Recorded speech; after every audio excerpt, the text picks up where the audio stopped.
So I will give it a go. Welcome back. Good evening, at least in Paris or in France /Germany. We are back with another update, which should be live now. And our guests today are Flavien and Florian again. So welcome back to the show, everybody. guys. Hello, thanks for having us. You're more than welcome. It's been a while. Not 6 months ago, but 2 months ago actually, that we talked about the latest changes. So the last update was quite intense. We had lots of unbans actually, which many players enjoyed, I would expect. This time, it's a bit different. We have an unban and a ban.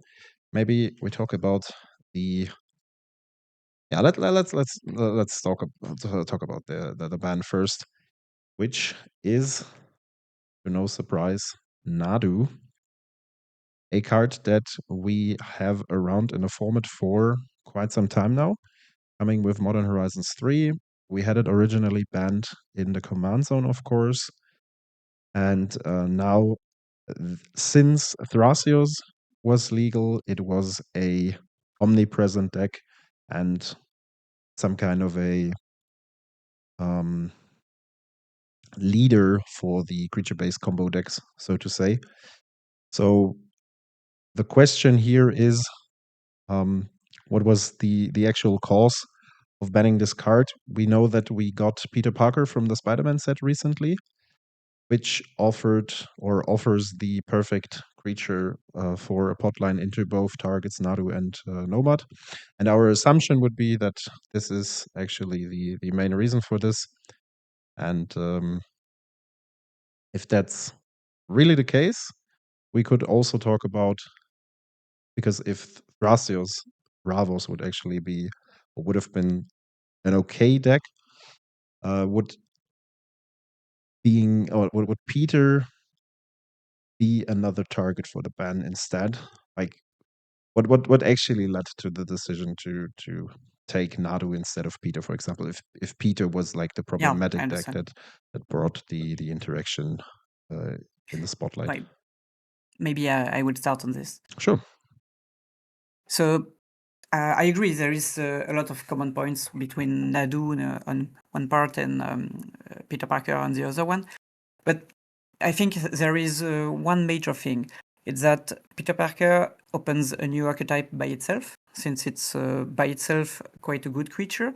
And it's a creature that can go both combo and mid-rangey, let's say, mid-rangey for a game plan. And so it has one less color, and you have one more game plan available. And so banning Nadu is a way of cutting the combo. We will develop on that later. But keeping the command zone lets people play a Bant deck with another type of strategy. And as we all know, Bant has always been something very poor in DC. We have no true deck with these 3 colors. And that's something we hope will change with the printing of Peter Parker. Mm-hmm. And the fact is, if we let Nadu exist, we will not have a real Bant deck. We will only have some kind of Nadu deck, and it's going to to destroy any other type of game plan.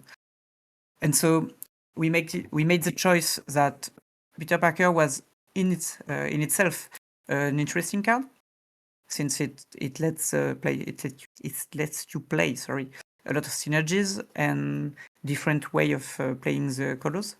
But Nadu by itself is ever present. You see it in a lot of decks. Yeah. So it's not that much the specific Nadu Peter Parker deck which we targeted. It's mostly the Nadu archetype by itself, and it led to some kind of nerfing for Peter Parker. But we hope that Peter Parker will go back to the game plan with a new game plan, something more mid-rangey.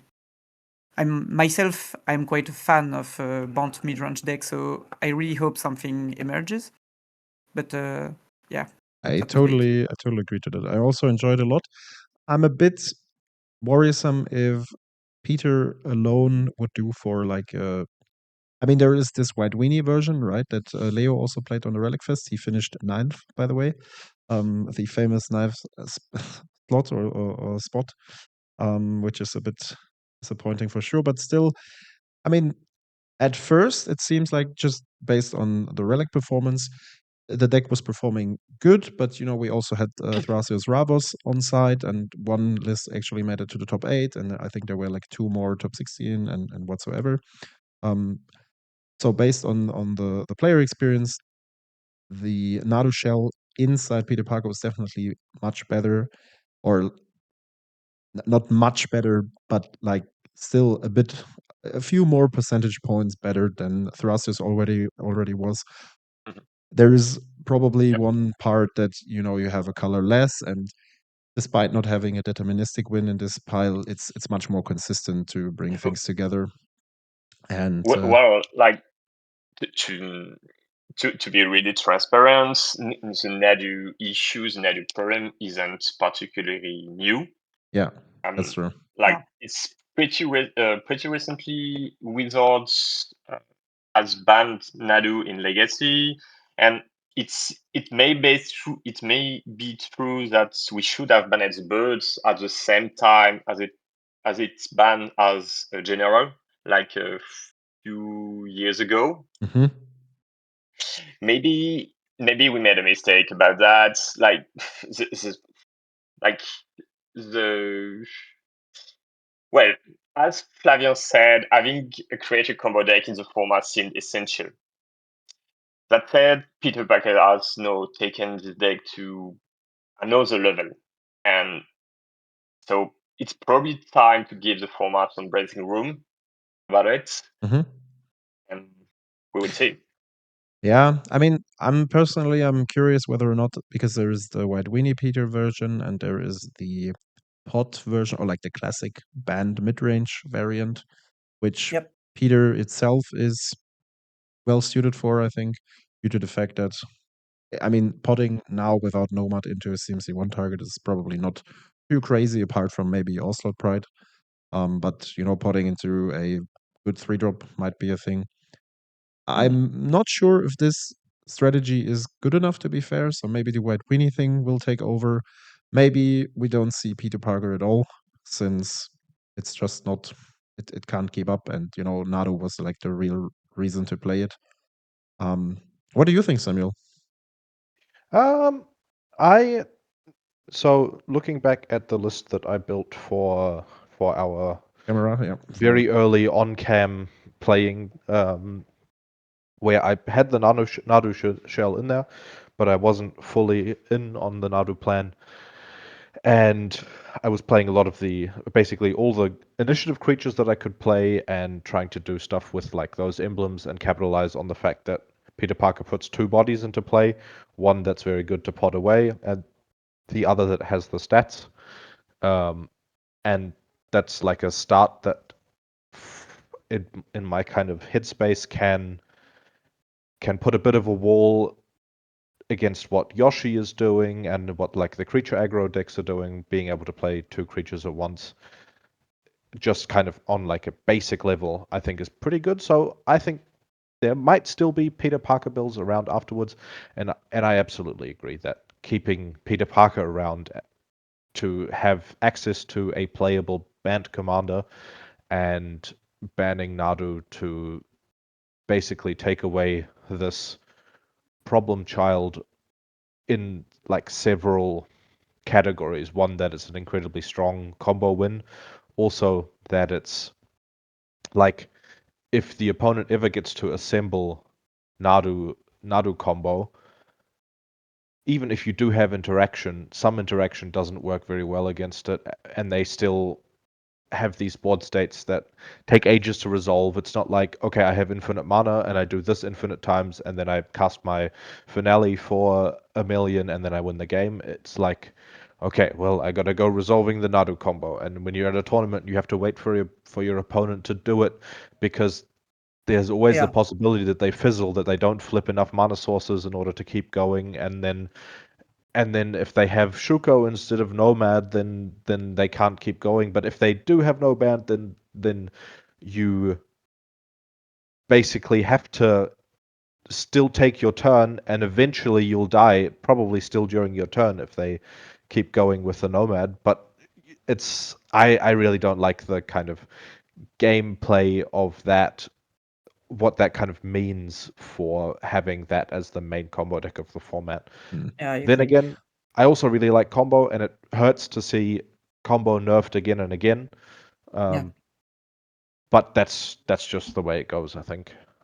I'd like to bounce back on this, since what you just illustrate is a common problem we have, and we talked about it a few times before. It's the fact that combo is very hard to equilibrate correctly, because it tends to be either too strong or not strong enough. And so we have to walk on a very thin line on this. And we choose to ban Nadu in this regard too, because when we let Nadu exist, and just as Florian said, it has been a heated topic between us, we choose to let it live because we hoped it would it would let the players play a lot of combo decks, and actually it kind of backfired in a way, since it lets combo coming back, so you can actually play a combo deck, but it's in the end you mostly have to play this combo deck since it's really better than any other one. And so in a sense combo decks are back, but in another sense it's mostly one type of combo deck, and especially in the creature combo category. And the fact is, the creature combo category is the category we like the most to see because of the specific structure of the format, since we all have to play some kind of removal. So creature combo is the kind of combo deck we want to see in the format. But if this subcategory of combos is limited to just one deck, it also kills creativity in some aspects. So yeah. Anything to add from you, Florian? Well, basically, to sum it up, it will be very welcome to see a completely fair bound deck in the format. And like Flavian said, combo creature always have an additional weakness, like to removal, in comparison to other combo deck such as Storms or Doomsday. But Nadu was definitely too strong, and I would love to see perhaps maybe some Team Natrasios deck focusing on the other combo, like with the squirrel. With the squirrel, Demon yes. Head Druid plus Oh, squirrel. good that you bring that up, because I wanted to ask you, how do you see the future of Thrasios Tim now? Because I'm personally, I'm a big fan of Breakfast, and okay. Oh yeah. You could be right. It so would work. you know, because there is actually, there is the Loathlift Giant, but there's even I found a better line these days, which I will not spoil. Maybe we'll use it for a video. Other people can check themselves. But I'm not sure if it's not still too slow. But it would open up for a playable Thrasios deck. It's not at the same level as the previous one, that's for sure. But it still offers people to play some creature-based combos. Yeah, the problem with the Cephalid Breakfast and, including Lotlef Giant and Red Return and Narcomedia and all that stuff, those are all very clunky pieces themselves. And the upside that the current deck list had was that there is, apart from Nomad maybe, there is no other useless piece in the shell.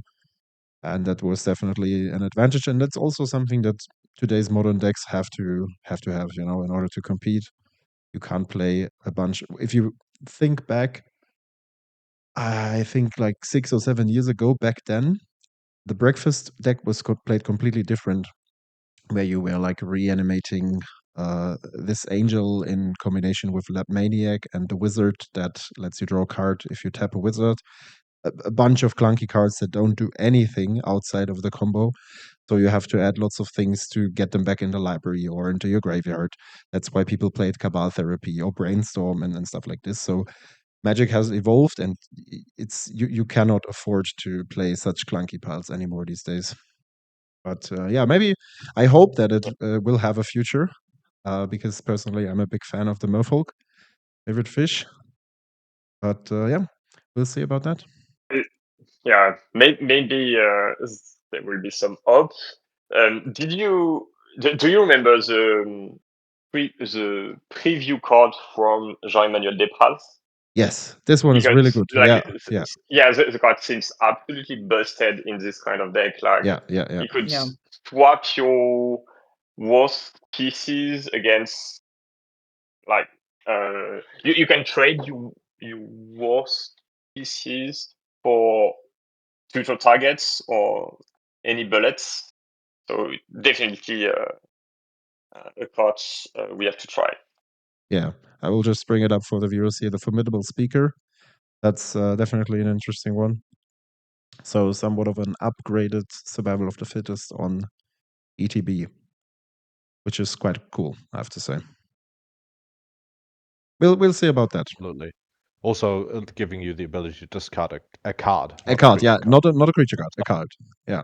So that's- that's It's also a something card, that- really? yeah. Well, the card Felix is showing right now says a card, and I don't think that would change.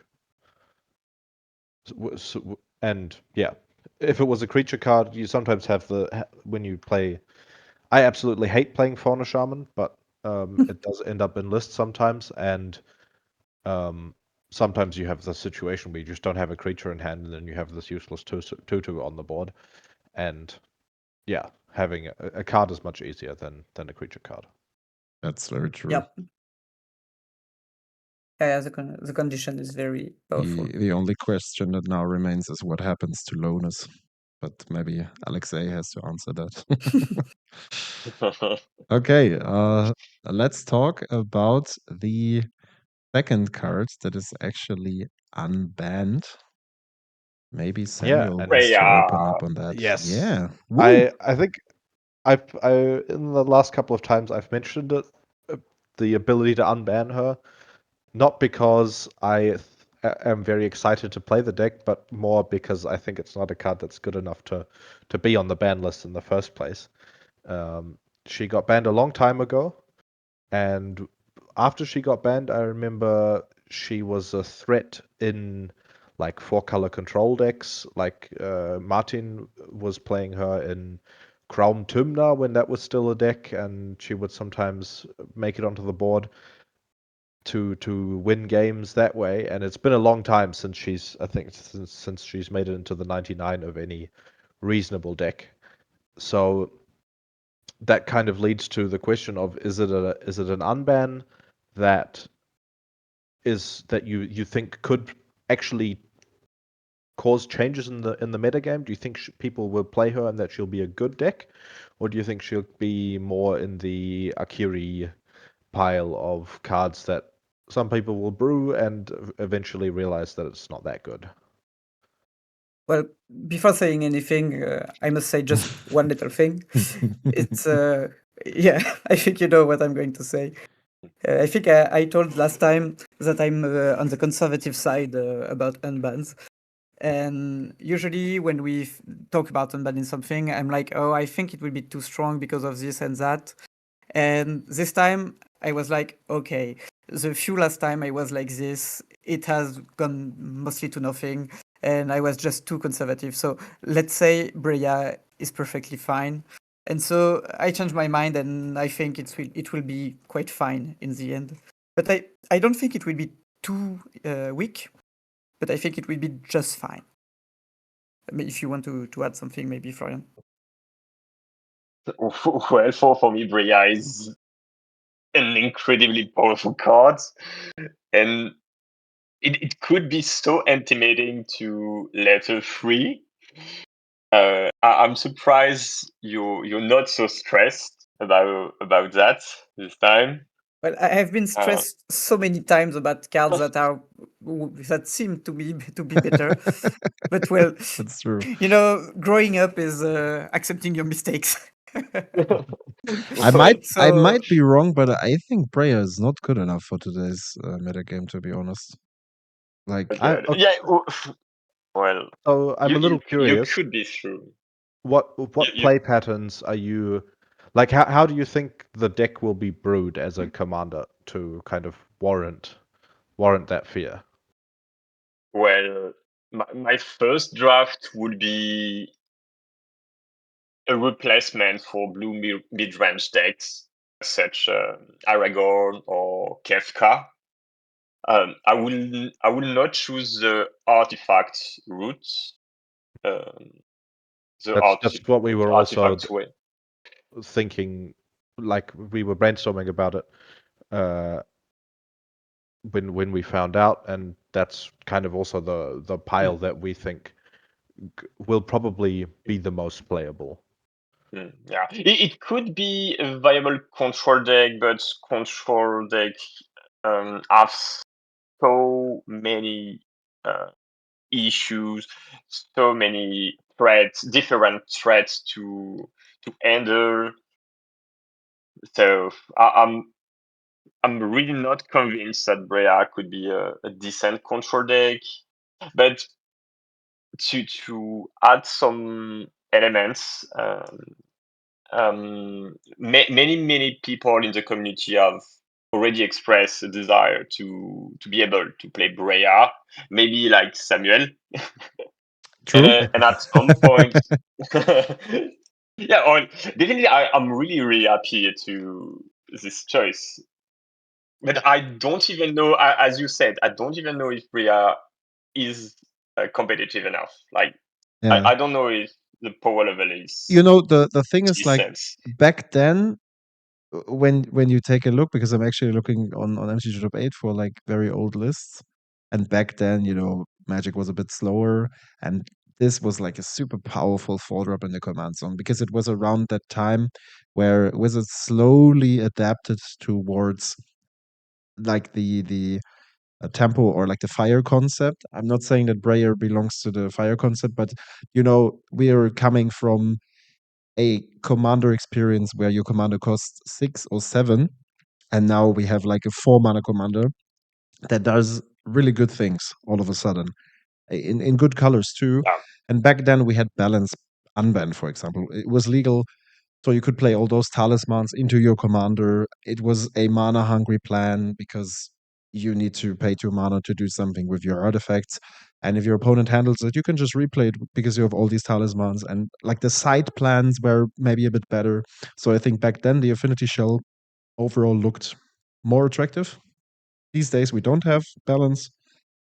We don't have good artifact based combos, because Painted Grindstone is we're joking about it from time to time. I'm currently having a look into Oswald because I think it's an interesting deck.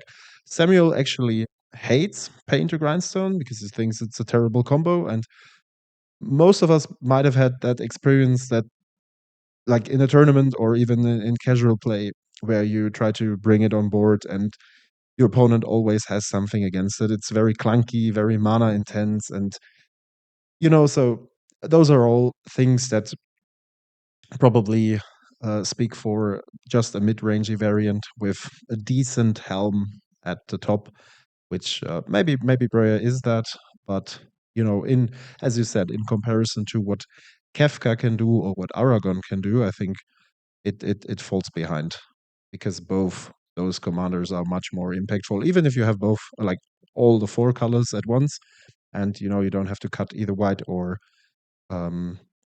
black.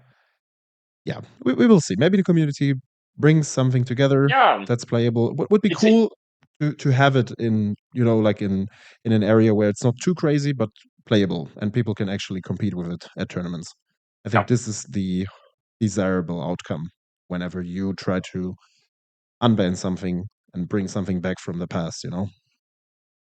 Yeah, we try to like listen some feedback, even if it's often not impossible to us to act immediately, we got it. Like, we know we could unban things to improve the format, and this time this one seems to be the right one.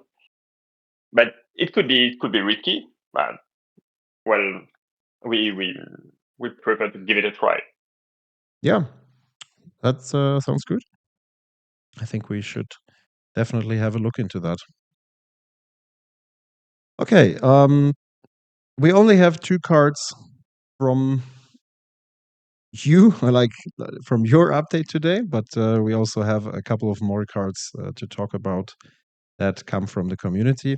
Before we start with the list that we actually wanted to talk about, I was having a look at the chat, and based on the recent results from the Relic Fest, where Cloud won the tournament, and Cloud seemed to be, I wouldn't say dominant, but very present. I've seen this debate around whether or not Skullclamp might be a bit too powerful. Do you have any thoughts regarding this? Do you think there is a problem with Cloud? Is there a problem with Skullclamp? The only thing I Well- can maybe add to that is that we see it very often that the interaction between those 2 cards is that powerful that people actually include it in any 2 or 3 colored decks, even up to 3 colored decks. Yeah. I even saw this interaction in Thrasios Ravos decks, just to have Cloud and Skullclamp, because Skullclamp, in addition to the Dorks, is a fine card to have in a 99. And if you have Cloud, because Stoneforge Mystic is good anyways if you search for Shukos, and then once you're out of cards, you have the redraw for 4 mana, but you only effectively pay for 1 card. So only you have to sacrifice 1 card. That's what I mean. So yeah, any thoughts on that? Yeah, I have quite some things to say about Okay, Cloud. interesting.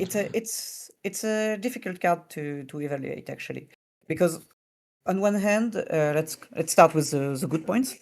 It's a new way to play mono white, and this is by itself a very good thing, since it's getting always hard to play monocolor in Duel Commander for obvious reasons, and having access to a very specific and very powerful command zone which rewards the player for playing just one color is a good thing by itself.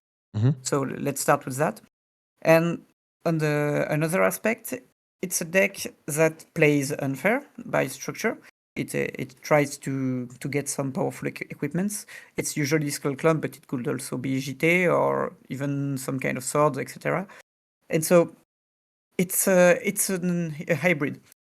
It's something that can be classified as mid-range, but it has a combo part of some sorts. It's not a strictly combo deck, since it doesn't try to one-shot the opponent, but it's the kind of deck that tries to do a very powerful synergy to gain an irreversible advantage on the game. So it's a kind of combo. So all in all, it's a very hard deck to classify. But it's quite hard to play. Let's start with that.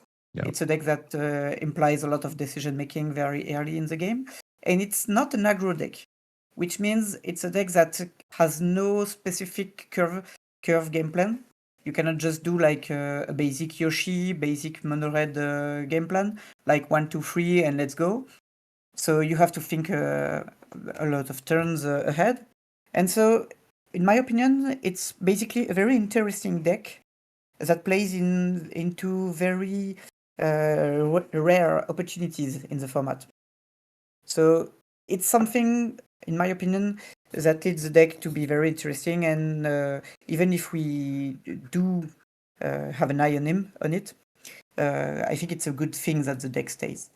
I do not find it too strong, since even with with everything I said until now, on one hand, but on the other hand, it's a kind of deck that has a lot of trouble winning against traditional control decks, because you can draw a lot of cards, you can play some creatures, but you have no velocity, you kill very slowly, and you rely on some kind of board situation to win. and so you're very weak against board sweepers and different removals. Since when you play Cloud for 2, it's a very good deal. Cloud for 4 tends to be quite hard, and etc. etc. And so I made the experience myself, and when I play tested the deck, because I mostly played Felia for last year, and I was wondering if Cloud would be strictly superior to Felia, since it's the same structure. Yeah. And I'm not even sure about this, since when I played against a lot of control decks, I preferred to have my flash threat, especially since my synergies were a lot more open. I had more occasions to do something with my command zone, and I ended up swapping quite a lot. And I arrived to the conclusion that, in my opinion, Felia was maybe a more streamlined deck with more with matchups. The matchups were more equilibrate. Well, you see what I mean. At equilibrium. Yeah, thanks. Yeah, you know what I'm talking about. Yeah, Let's go that was on. hard. I know. Yeah. That was hard to say. I think balanced is probably the word. Yeah. Yeah. Next thing you can exactly. you can jump in earlier, mate. Sorry. Instead of letting Yeah. us. Okay.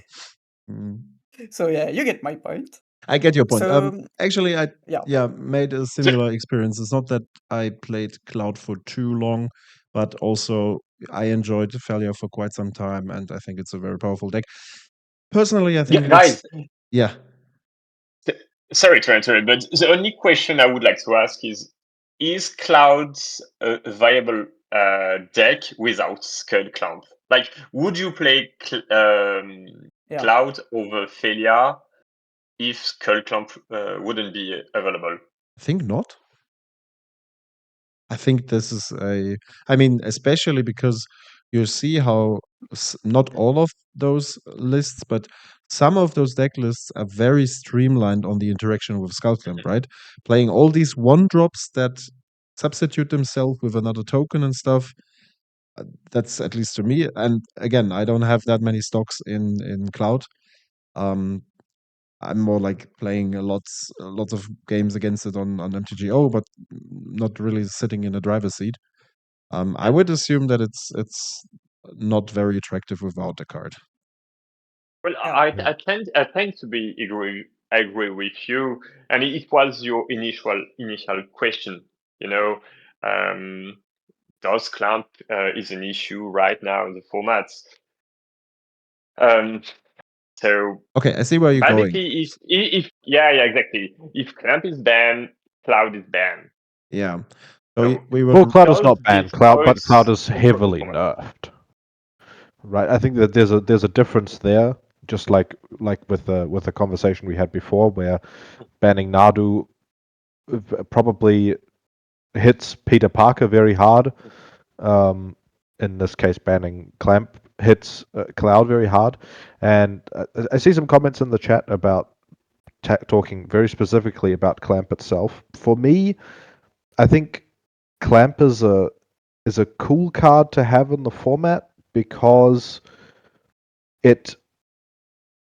I think the development of Duel Commander has been, or of Magic in general, has been very tempo based. I feel like there's not in the decks that I play and in the situations that seem to happen. I feel like it's very rare to be empty-handed at any point. So drawing cards is getting, in my opinion, weaker and weaker, and kind of being on board and doing really powerful things on the board is what's getting what's more relevant.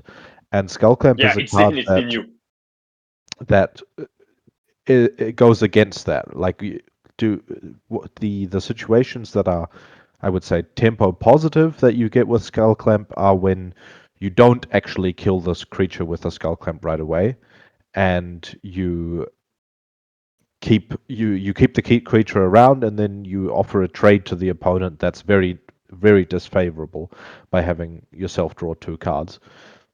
But there's also counterplay against Skullclamp if you're playing against Cloud. Keeping a hand that somehow finds a Bowmaster can be very strong, and kind of playing around that.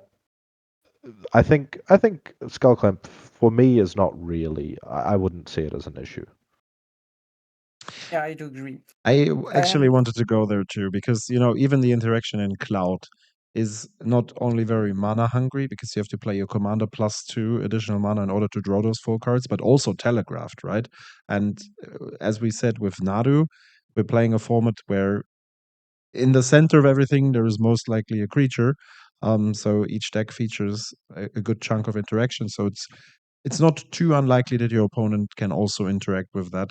And I mean, still, of course, Cloud is the best target for that, but then you have like your remaining creatures left over, and they can draw more cards in the process, but as Samuel said, for the cost of tempo, which is the most valuable resource we have in today's Magic. So, yeah.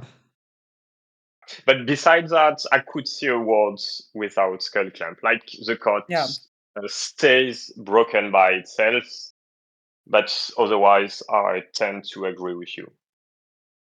I mean, think there have been these decks or like situations all over again where you have these games when it is featured in a creature-based combo deck, Gracias and or whatsoever, or like in you see it in the Slimefoot list, and the opponent draws 6 cards off of some random Suprolings, right? That's definitely very powerful. So maybe getting back to the question, is Skullclamp a problem or is Cloud a problem? As you said, without Skullclamp, there is likely no Cloud. Maybe there will be a Cloud, but it will be a worse Cloud for sure. We could also go the other way around and say, well, we never really talked about Skullclamp that much in detail before Cloud was printed, so maybe Cloud is the issue, but I don't really think that's the case. Well, Simply, your other comparison was pretty accurate. Like in Slimefoot, is it really allowed to draw 4, draw 6 for such a good mid-range deck?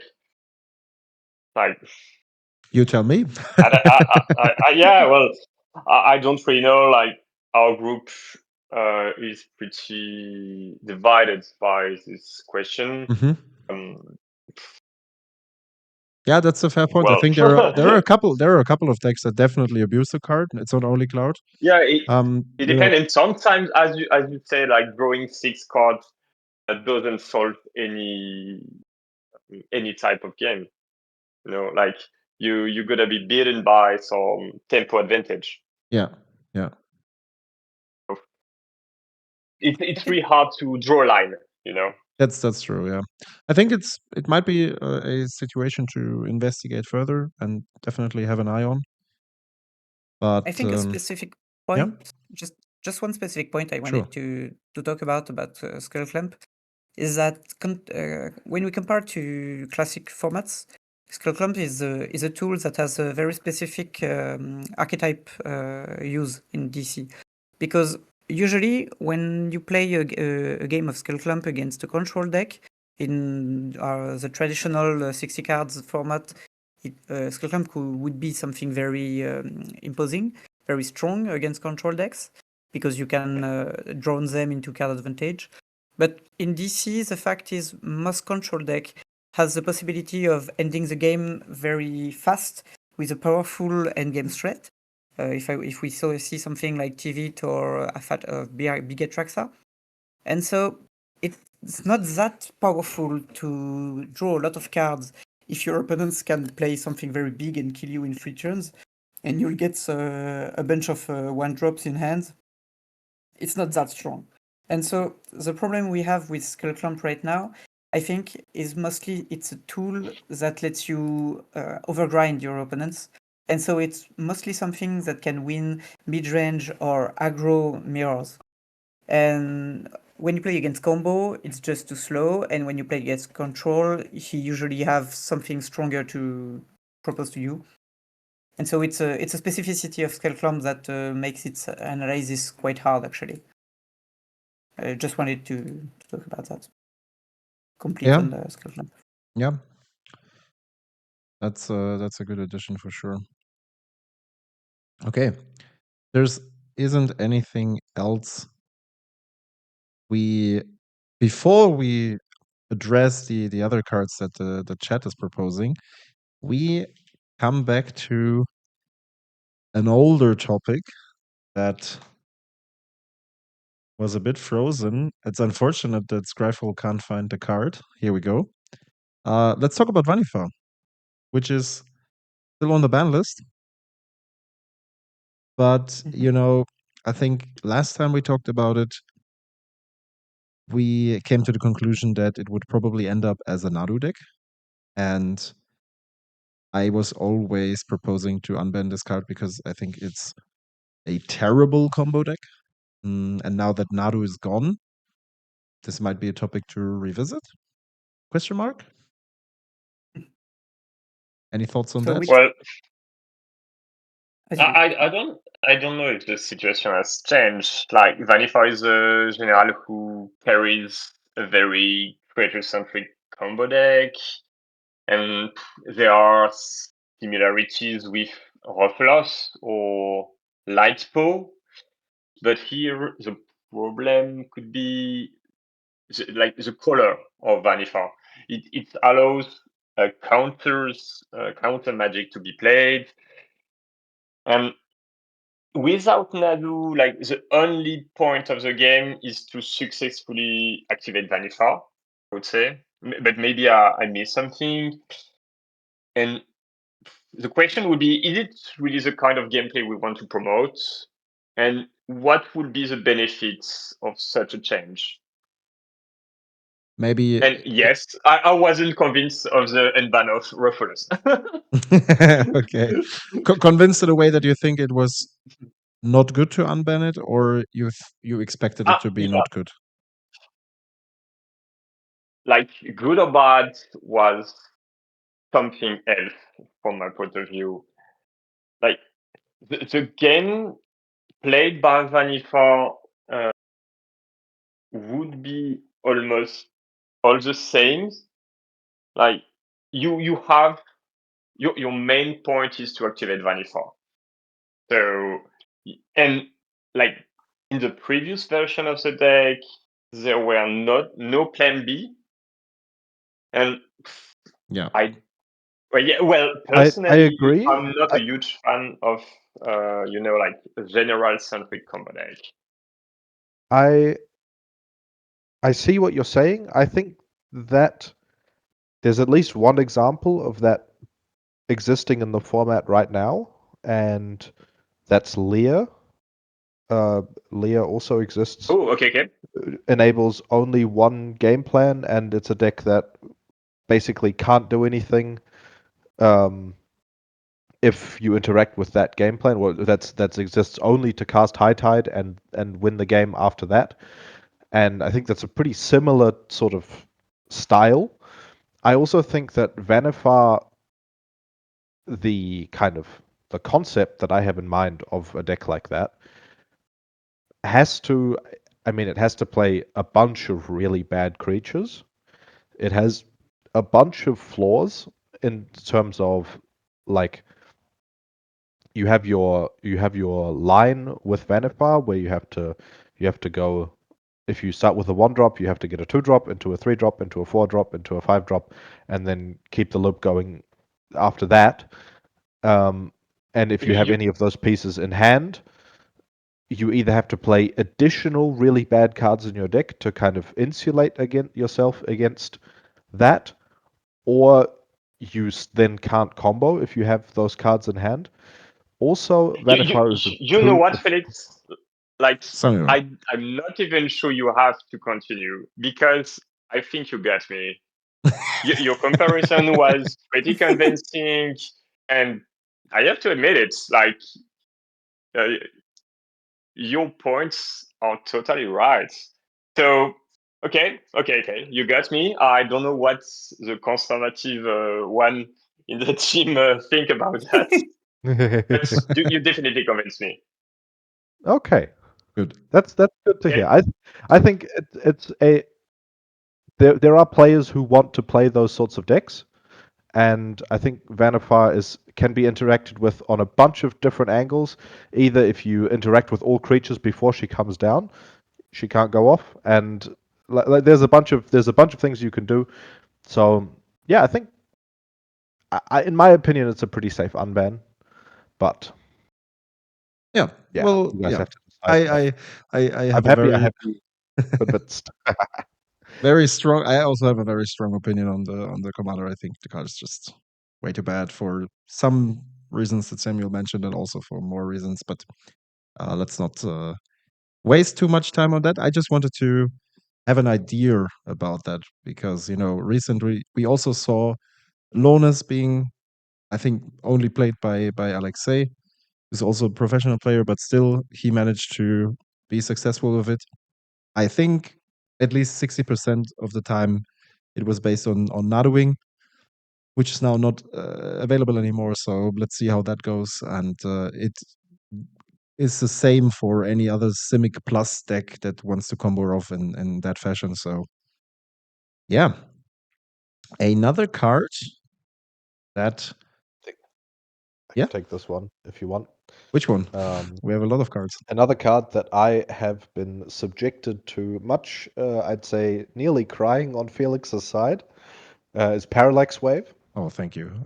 This card, we've talked about it before. This card is one of the most powerful things you can be doing in Duel Commander. As we've talked about already, it gives an incredible tempo advantage. It acts as a one-sided board wipe.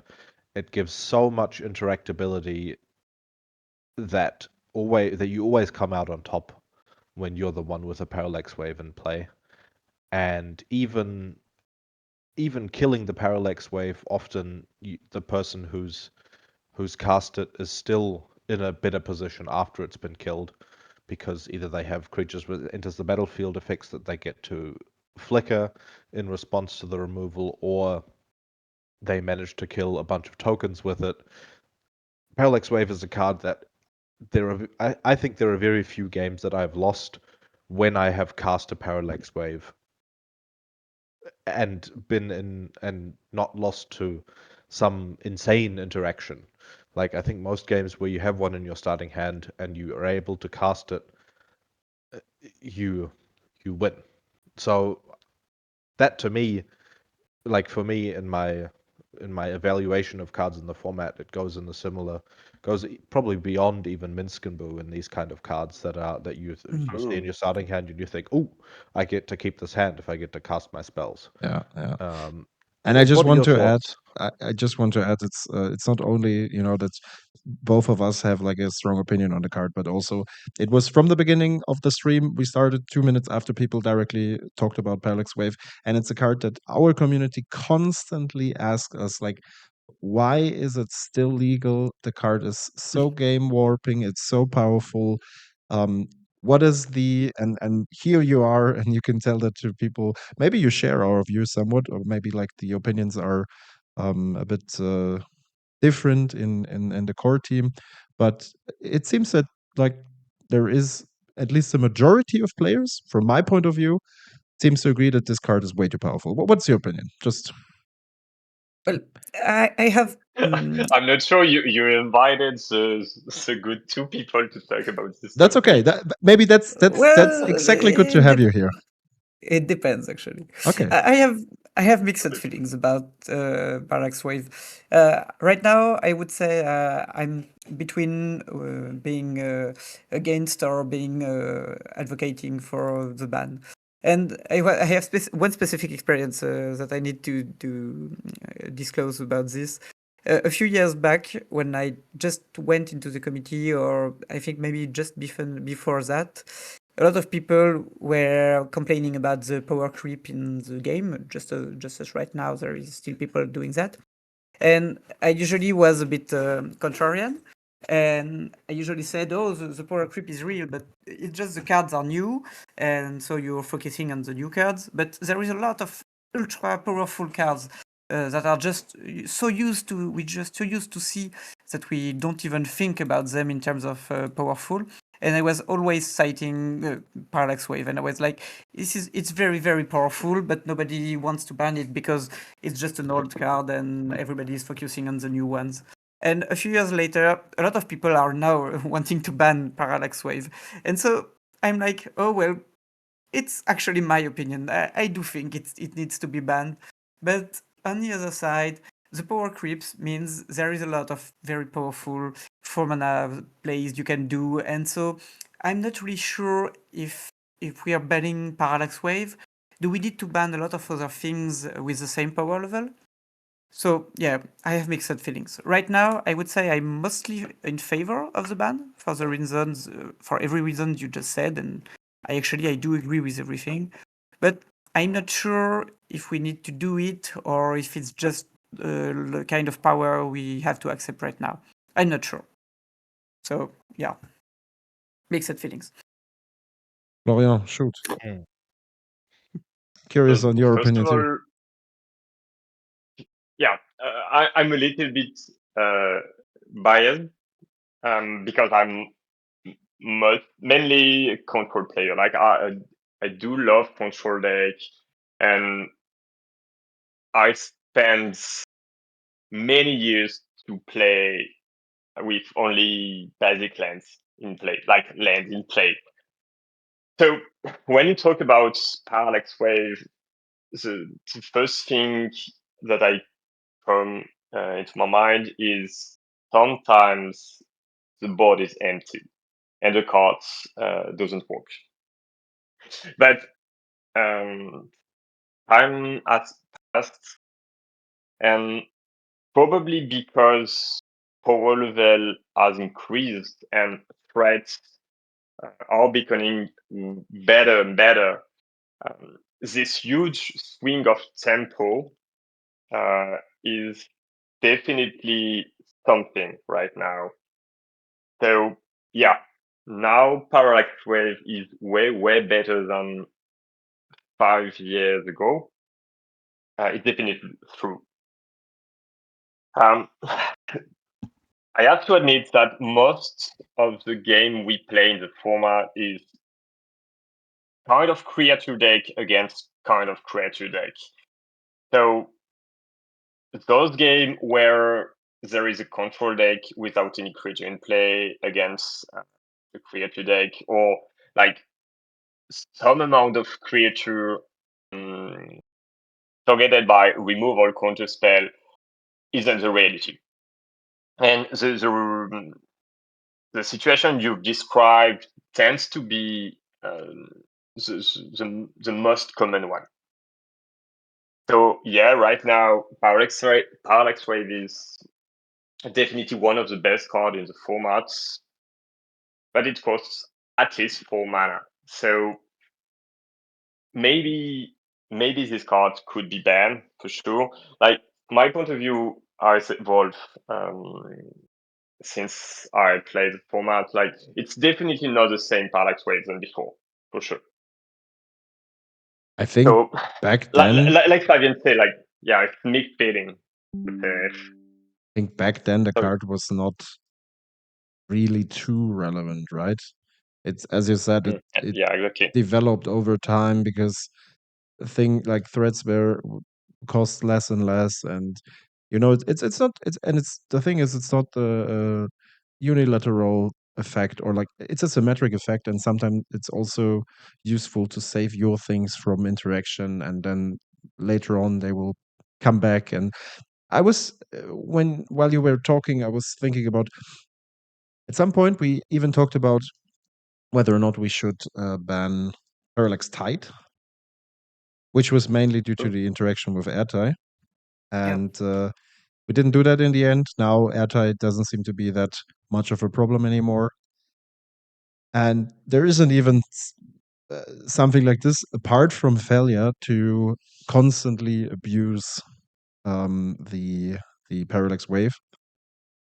But yeah, maybe, I mean, I personally don't think, because some people say, well, with failure, in addition to failure, it's too much. Then again, if you don't have the containment priest on field, it's not really that crazy. You know, it's not like because the creatures return. These days, almost all the creatures have ETB effects. So it's not super good, or not always super good, to reset the Parallax Wave in order to refresh the counters and stuff. If your opponent has a Barrogoyf under it, that's okay. If your opponent has a Paragoyf, might be not too good to bring it back, So it depends on the situation. But yeah, to me, yeah, I think it's a card that we should definitely keep an eye on, and I think it's very, very problematic. Well, my main points after that would be, I would be so scared to the future of the format is such a card is banned. You mean it's not strong enough to be warranted as a banned card? Yeah, how absurd it is if we ban Parallax Wave before Demonic Tutor, by example. I don't know if the comparison is I see relevant. what you. Yeah, okay. You think so? You think like before we talk about that, we should talk about other cards in the format, because like regarding Demonic Tutor, we can also talk about Demonic Tutor if you like. But I think the last time we talked about the card, we had Nicolas here, and he has like a rather strong opinion on it, if I recall it correctly. That the tempo advantage, a disadvantage that you actually have by paying 2 mana for the Demonic Tutor, is not always worth the inclusion, or like sometimes also brings bad timings for DT, and it's not always going to search for the Joker. Then again, there are these arguments that you have so much free magic these days, and especially, and maybe we can go over to another card to talk about, especially the interaction with Fury, for example. If you talk about Slimefoot, that's basically with a pitch in hand. Yeah, you want to add something? Or? There's one thing that I want to just go over, just to refresh a little bit on the Parallax Wave topic. Okay. I understand the kind of sentiment of saying, okay, well, Demonic Tutor should be banned before we start banning cards like Parallax Wave. I think, kind of on the flip side, the tempo advantage is very much in the favor of the Parallax Wave. If you're strictly comparing Demonic Tutor, which means you get to cast any spell from your deck, but it costs 2 mana more, basically, towards to a Parallax Wave, which what it essentially does is it gives you the ability to come out on top on any creature interaction that is happening. If the opponent, you can play a Parallax Wave, and any creature you play after that against a control deck, if they want to remove it, they have to wait till your Parallax Wave expires, because if you just suck it up with the Parallax Wave, then you get it back at the end and they've lost a card on it. And the tempo of casting the card to target it and it not working, basically. And on the flip side, if the opponent wants to commit to the board at all, they always have to consider, okay, well, how many turns later do I actually get access to the creature that I've cast? I think all these sorts of like the power of the card isn't in what it does on paper, it's how it changes the flow of the game around itself as soon as it's cast. And I think that's the toxic part about it. And it's also like a lot of the times when you're casting a Parallax, when your opponent has a Parallax Wave in play, or when you have a Parallax Wave in play, it doesn't pop because the game ends before it pops. Yeah. Because like, yeah, it's removed everything from the opponent's side. And killing anything while the player has a Parallax Wave in play also means that they get it back at the end. So I think I feel like comparing it to Demonic Tutor is underestimating how strong Parallax Wave is. That's a fair point. I mean, I was just trying to bring And maybe Florian did the same. Yeah, Like trying to bring up any card that people also heavily debate, and I think Demonic Tutor is one of those cards that we talked about in the past, and we might talk about in the future, also as part of nerfing Storm and or like combo decks in general. So yeah, it's really tough to to stand here, like to make a decision. Well, if you were the only one to having the rights of banning or unbanning cards, what would be your choice about, like, I would say those two cards? Why not? Like about Parallax Wave and Demonic Tutor, or maybe only Parallax Wave. Well, I think my opinion shouldn't be that relevant because I would say I yearn for a different format.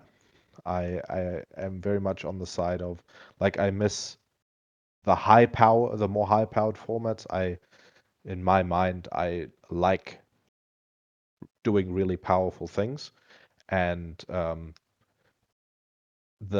of the main reasons why I like playing the deck I'm currently playing, Terra, is because it gives me the ability to do really powerful things. I'm usually trying to kind of do broken stuff, and that involves cards like Flash, that involves cards like Parallax Wave, that involves cards like Minsk and Boo, and with that, and that involves interactions like Worldly Tutor for Metamorphosis Fanatic.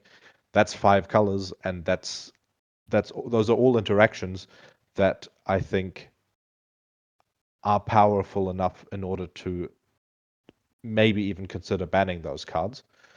In the kind of format that you guys are shaping us towards.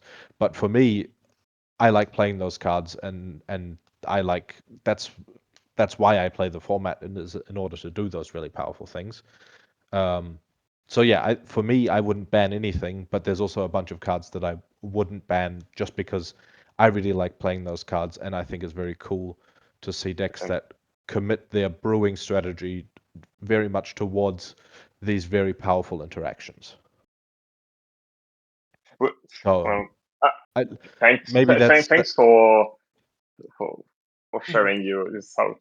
Like, there is a point we don't share enough, and it's probably the most important one. We are not absolutely convinced to be right. We are still human, and we could be wrong.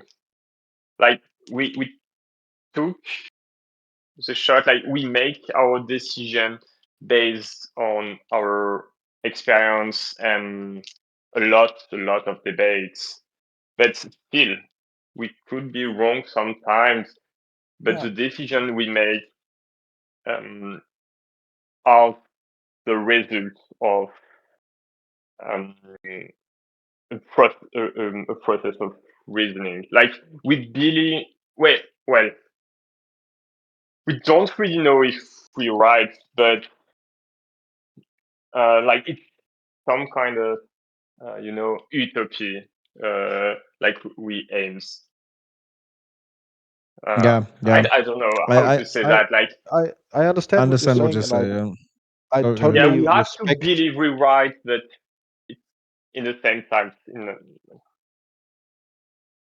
we don't really know.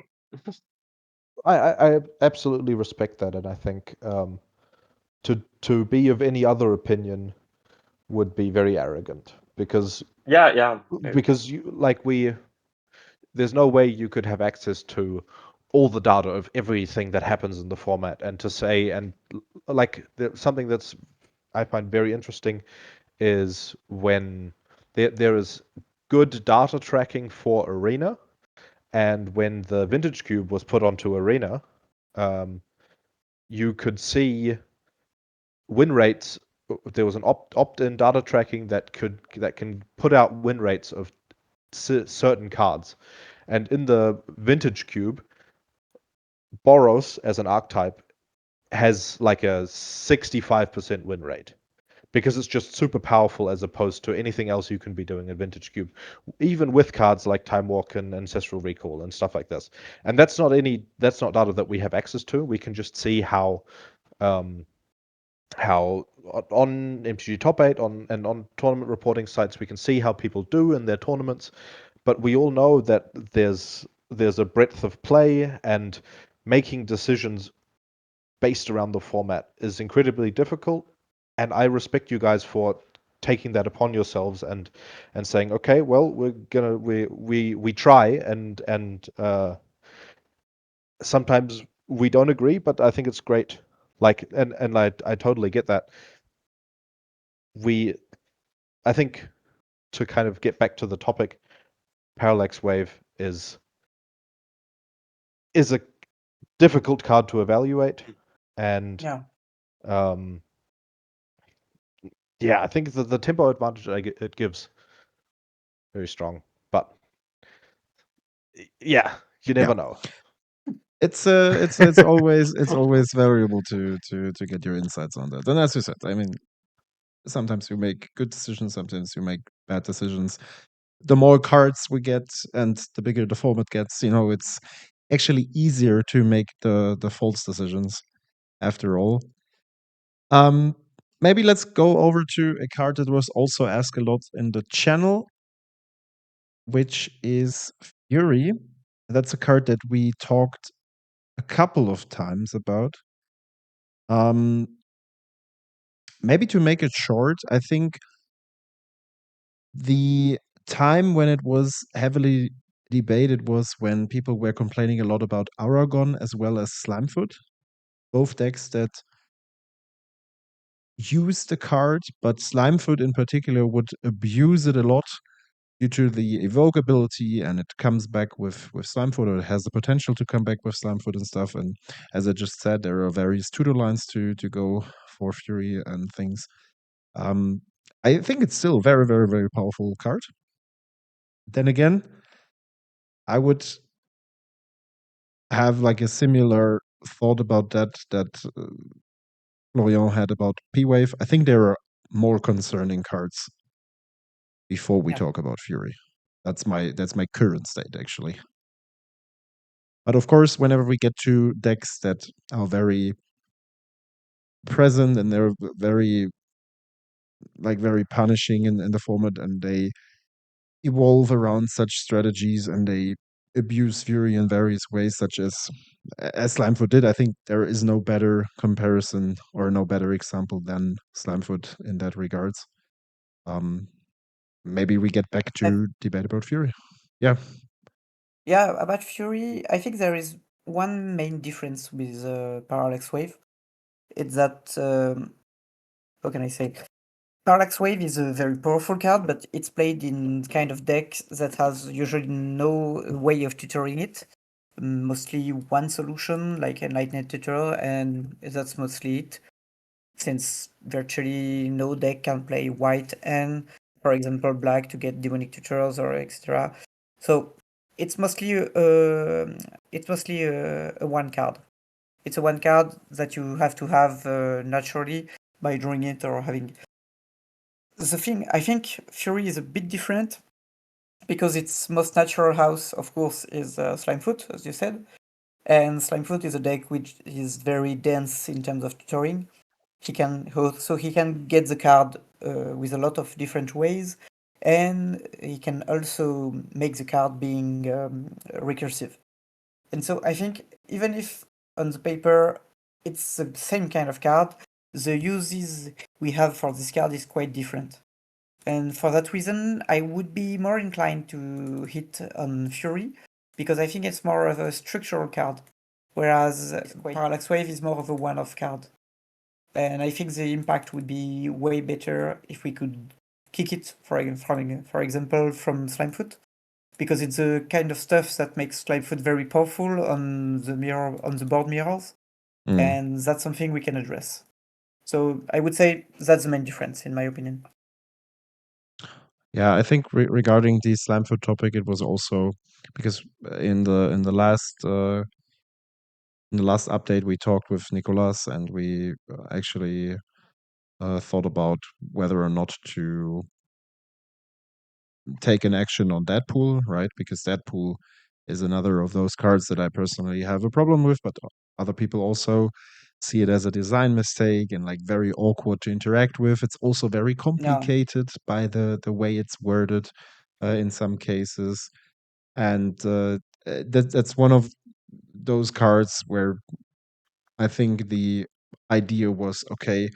If Slamfoot gets too crazy, we might act on the 99 rather than banning Slamfoot right away. Because if we think about it, Slamfoot itself is actually an okay card, and there will be the next Jund mid-range commander that offers a similar game plan. I mean, of course, there Yeah. are these sacrificing pot whatsoever lines around the commander in addition to the activated ability. It's very strong and well suited for that.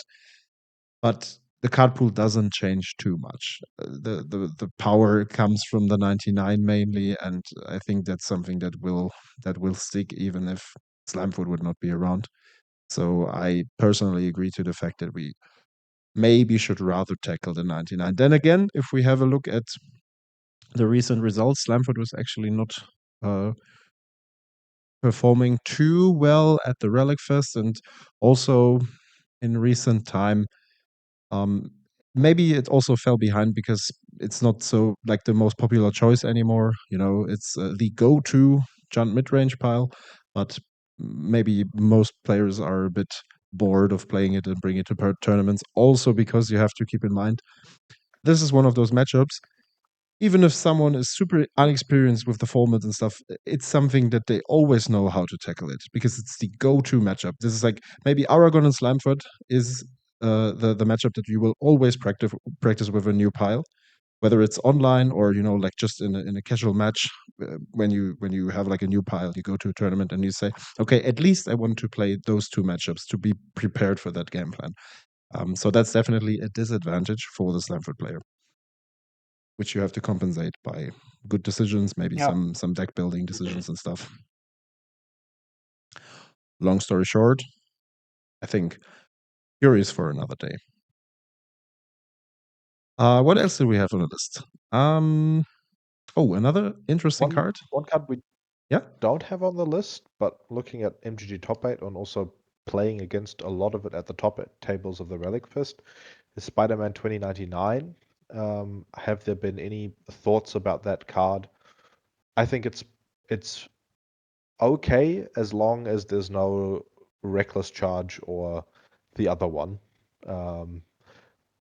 But like around that, like I think it's a very strong commander. What do you guys think?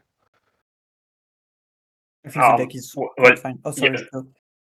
Well, Spiderman was my second choice for the Relic. I have played Deadpool in this main event, and I have to say, it was a long time that I don't enjoy playing blue cards. Like Spider-Man is absolutely amazing. Like you have a lot of choices. The commander is really, really strong by itself. It allows you to play tempo game, but also a kind of combo control the game with Charge, as you said, or Detective Phoenix. Wild Ride as well. Yeah, Wild Rides also, exactly. So the deck is, I would say, above average, but definitely really difficult to play. Blue Reds has some trouble handling a frog or Bargoth, by example. So complicated game, but really, really rewarding ones. So from my point of view, it's definitely a top contender of the format, and it's really great that the deck there is a deck like this in the format because it's the kind of deck who handle heavy control deck or combo-centered deck. So basically, really great to have in the format. But in the same time, the deck struggle against some top contenders like Steinfoot and Squee or Aragon. So for now, I would say the deck is a really great addition in the format. Okay, interesting. Yeah, I also think it's from my experience, is it tempo or is it aggro, whatever, is quite popular or has a popular history, not only in France, also in Germany. Back then there was Adelise, she was called, I think, right? The wizard redrop. Oh, yeah. Then there was the German Ludwig Kraum invention, and then there was Balmor at some point, and we had Eris. Eris was really, really powerful, which was quickly banned for obvious reasons. And Eris was probably going in a bit of a more special direction. And now we're here again with Spiderman. And as you said, I think the card is a really cool addition to the format, and it has some powerful interactions with, as Samuel said, with Reckless Charge and the other one, which the name I think it's Wild Ride. Is that correct? You are right. Yeah, it might be Wild Ride. It's Wild Charge, isn't it? No, Here, Wild right, Ride. I Yeah, got you're it. correct. Yep. Yeah. So yeah, I think it's a cool addition, and also happy to play some of.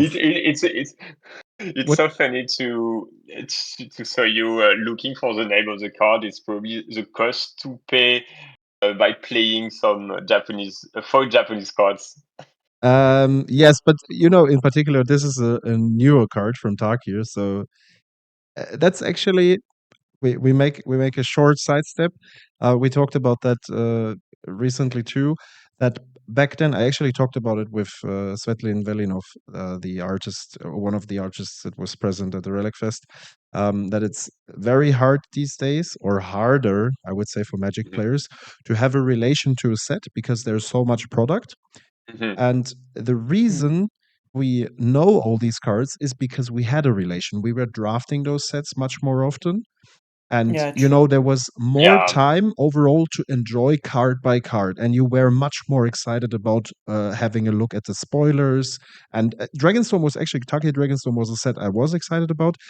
Then again, this is a card that is very niche playable in our format. Now with Spider-Man, it's obviously very good, but outside of that, not so much. And that's why it's not really up in my mind. And it also counts for like newer cards from sets that I'm not too excited about, or whenever a card has no specific name to it, but rather like just a name from a fantasy person. In my opinion, it's super stupid to have 20 cards with Spider-Man printed on it because it doesn't really make for that. That's why I personally, I prefer to call the cards by the names from the Omen Path set. So I say Surus and Uharis and stuff like this, because for me it's easier to remember instead of saying, oh, Spider-Man, yeah, which Spider-Man? Yeah, this Spider-Man. Yeah, okay, cool, there's another Spider-Man, blah, blah, blah. It's always the same stuff. So, but yeah. Usually Which you is should. harder for the people on the other side that don't play any of the online products at all. That's true. And then you say Uharis and you look at and you look at me like, what? Look the card up and it's like, this card hasn't been printed yet. Yeah. But because it actually hasn't been printed yet, it's only been digitized. Yeah, true. But let's get back. Yeah, that's sometimes the downside of playing Japanese cards.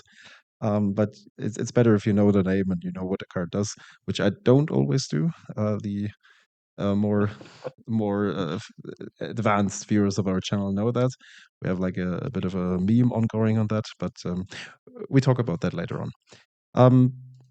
Another card, maybe the last card on our list for today that I wanted to talk about, is a commander that's banned for a very long time. And I think I'm not entirely sure if we've ever talked about it here in one of those update sessions, but it's Vial Smasher. It was banned a long time ago when the partner rule was not implemented yet. And since we only have the choice to play one of those cards from the command zone these days, even if you can add up to 2 more colors, I think this card is pretty bad, isn't it? I mean, with a 3 mana, 2/3, even a cut down can shut it down. A cut down is to me or maybe one of the best comparisons or the best examples of a very bad interaction spell. That's some color combinations / mostly NBC has to play, but you don't really want to play it because it's in many cases it's a bad removal spell.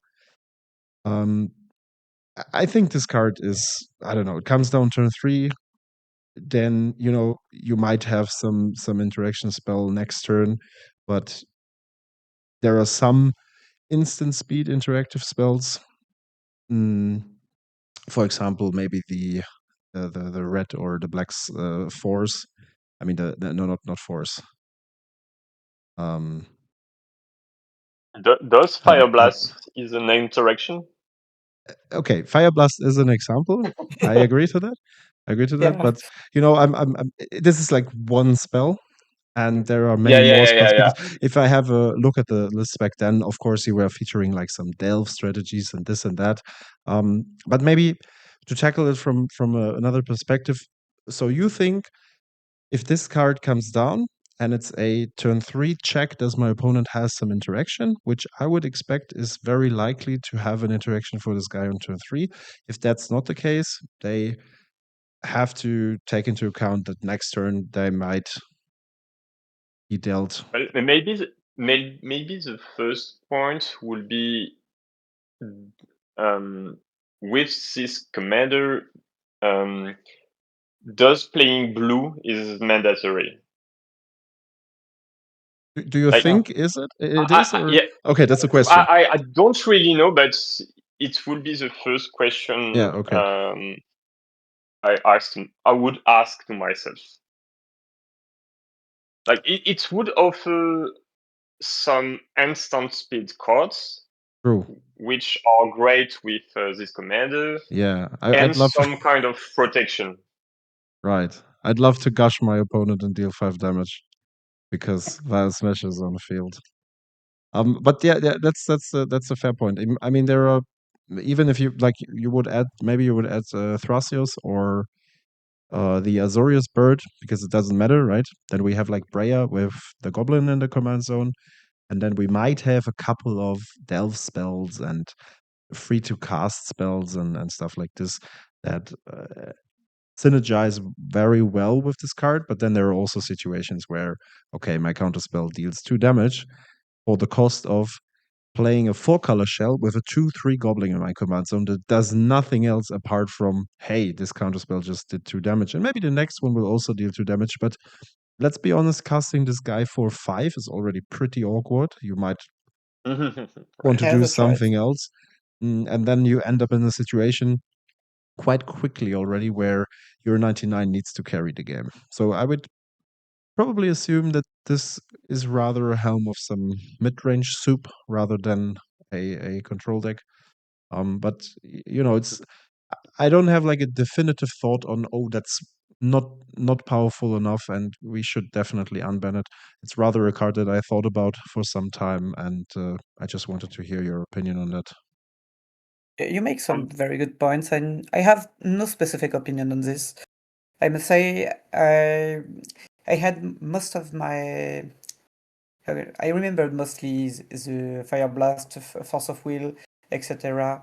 And I must say, I put it in a corner of my mind, saying, okay, it's just too strong, but you make me reconsider. It's something we did not discuss a lot recently, so yeah, maybe that's something to ask. I would say always the same thing. We did get the format a new archetype because it's mostly my compass when I think about unbans, and I have no specific opinion, but it's the main question I would ask. If it's just an inferior version to Breya, for example, maybe it's not worth taking the risk. But if it's not, yeah, maybe. Yeah, that would be my position. Well, So- I'm pretty convinced that Vial right now is not the same than before, and it could be definitely be outdated for sure. So yeah, it could be okay to give it a try. There is one comment in the chat that I just want to mention quickly because someone said you don't want to give Yoshi Madu colors. Okay, if you build, I see that. I mean, we currently experience a swap or a change from Yoshi Boros to Yoshi Jeskai, which is something Yeah. that I personally really like to see, because the only reason is we have 2 free spells, Detection Probe, Mental Misstep, and then there is a new splash spell from the Spider-Man set, which is actually the Spider-Woman that is featured in the 99. This is the definition of a color splash as we know it. And I Yeah. think it's really cool to make use of the additional partner in that way. We've seen that before Spider-Woman. It was because people were like, okay, sometimes I want to feature Mental Misstep and Detection Probe. These days, it's like, it's a commitment. Like, it seems the community says, okay, the card is good enough. We definitely want to play it. I agree to that, and I like that. I haven't looked into the opportunities for Yoshi to feature like some black spells. Might be problematic. That's a fair point. Yeah, that might be a reason to keep it off or on the ban list actually. So, listening to you guys and kind of brainstorming what I think so my instant thought is you play Thrasios Vial Smasher, and you play a control, or you play a mid-range plan that tries to get Vial Smasher on board and then cast Hooting Mandrills, Tazigur, Temporal Trespass, tries to subtlety something while Yoshi is on board, these sorts of things, and plays Fire Blast. Maybe you also, because you're playing a graveyard interaction, you play cards like Ice Till Explorer, and because you're playing Gush and Fire Blast, you start playing like an exploration and kind of land ramp package in order to be able to sometimes hardcast your big spells and also recast your Vial Smasher. And to me, in my kind of headcanon, that seems like a pretty okay deck. Not an incredibly powerful deck, but something that we absolutely don't have in the format right now. Kind of going in the Glab direction, but also having access to another color and a commander that wins the game by just like, as opposed to Glab, which can't really kill by combat damage. So the decks play a combo finish. In this case, you're playing a deck that can kill the opponent actually pretty quickly if you just start chaining some big spells together after each other.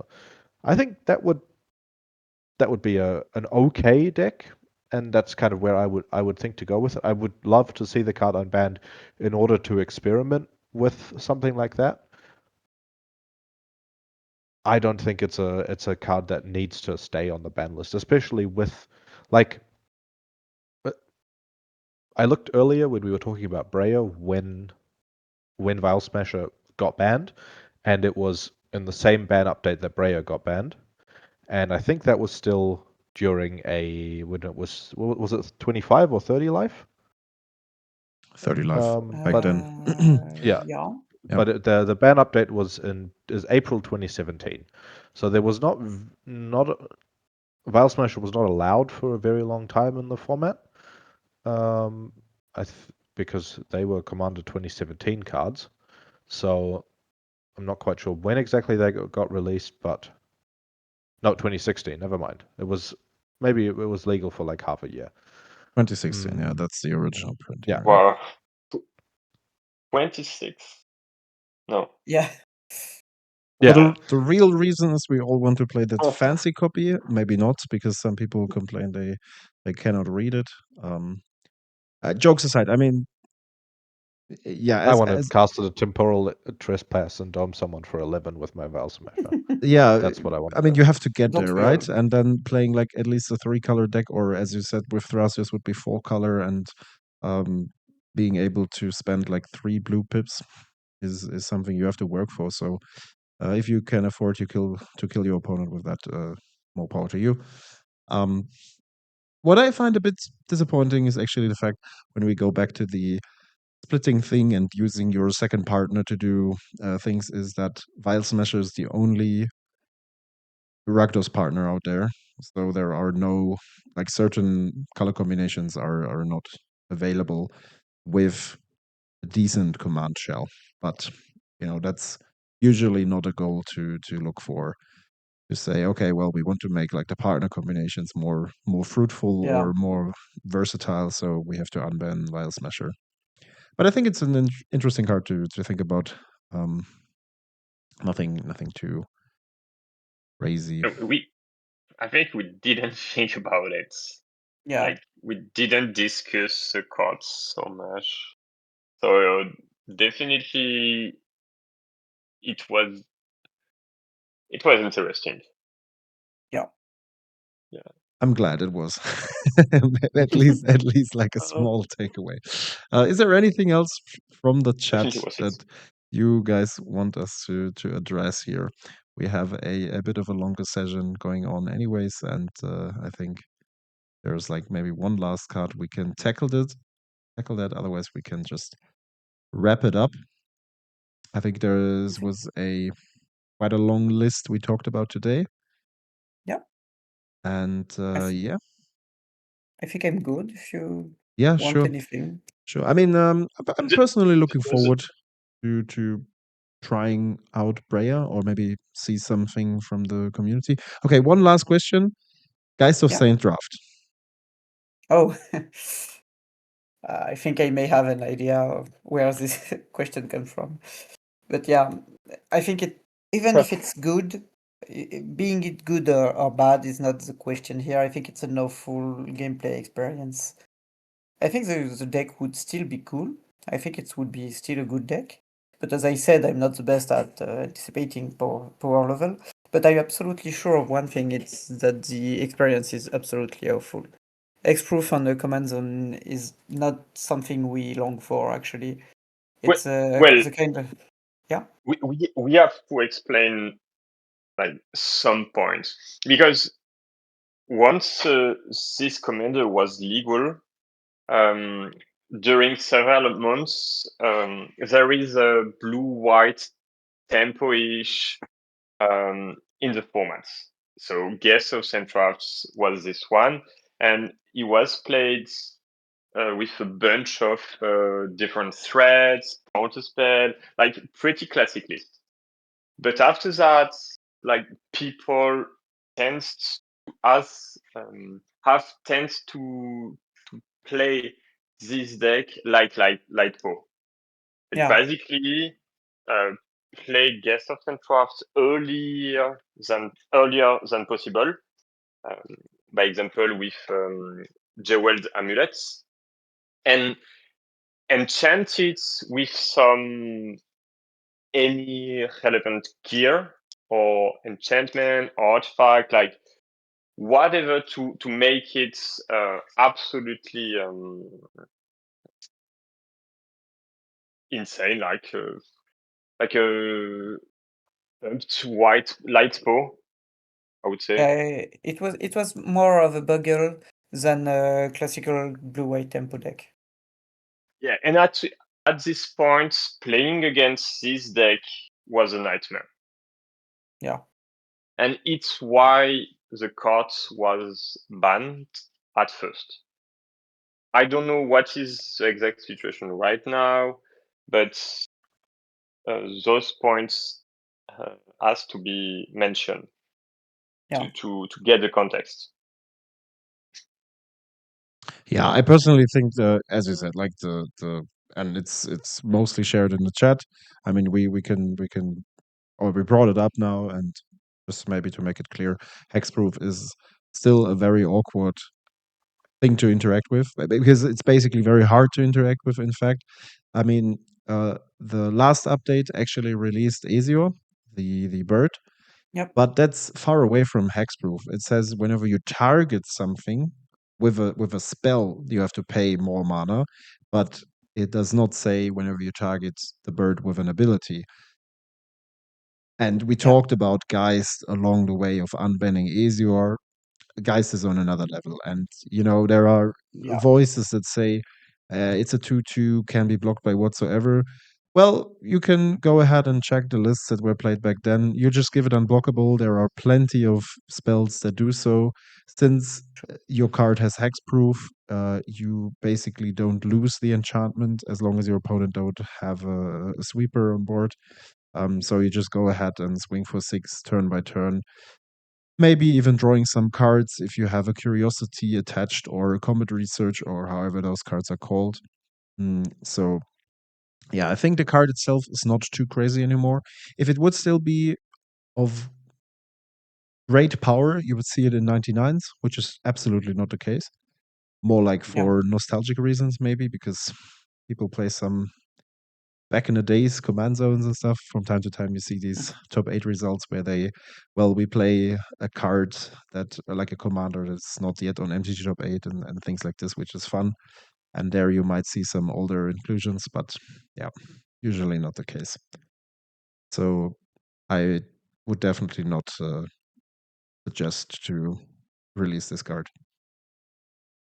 Although I love the artwork and I have absolutely love the card. Yeah, I also love it. I have a very, I mean, I never really played it. I played a lot against it back then. It was, as you said, it was extremely toxic. But I have like a good relation to it because it reminds me of when I started to play Duel Commander. But that's a personal thing. Okay, I think we're good to go. Yeah. And Okay. there isn't anything else, which doesn't seem to be the case. We will wrap it up. Anything I don't from have your anything side, more. Samuel? Great. Nope. I think we've talked about a lot of cards. I think we're heading in a very good direction with the changes that are happening, cleaning up the ban list with releasing cards that don't really need to be there anymore, and taking away cards that have a negative impact on tournament experience. I think, and on general gameplay, I think is a very good changes. Like this one as well. Nadu, I mean, I don't like combo being nerfed, but Nadu is obvious is a card that we've seen as probably the biggest design mistake Wizards has made in the last couple of years, and it doesn't need to stay legal in the format. It's such a broken card, and I think all the combo players were happy to see it and play it as long as it was still allowed, and I don't think anyone was really expecting it to stay around for forever because it's just so powerful. Yeah, I think so. Yeah. And as you can see in the chat, the overall feedback is also quite positive, I would say. Positive? Okay, cool. Nice. Great news. Okay. With that being said, thanks a lot for joining us today. Happy to have you as always. It's really insightful, and I always enjoy to chat with you on recent changes and maybe future changes and what's your thought on XYZ. I really enjoyed it, and maybe we will see each other in this chair in 2 months. Thank you for the invite, and thank welcome. you for all of your work. Thanks. You're welcome. Happy to do that. I'm happy Thanks for your work. Thanks for coming on. Yeah. Thanks. All right. With that being said, guys, thanks to the viewers tuning in, listening to us, and see you next time. If you have any friends or peers that missed the session, we will upload it to YouTube as always. so you can check back on some things, or maybe if you're like curious and you forgot about what Florian told, then you can always check back on. Oh yeah, well, true. We talked about that at some point. Okay, that being said, thanks for tuning in, and see you next time. Bye bye. Bye. Bye-bye. See you.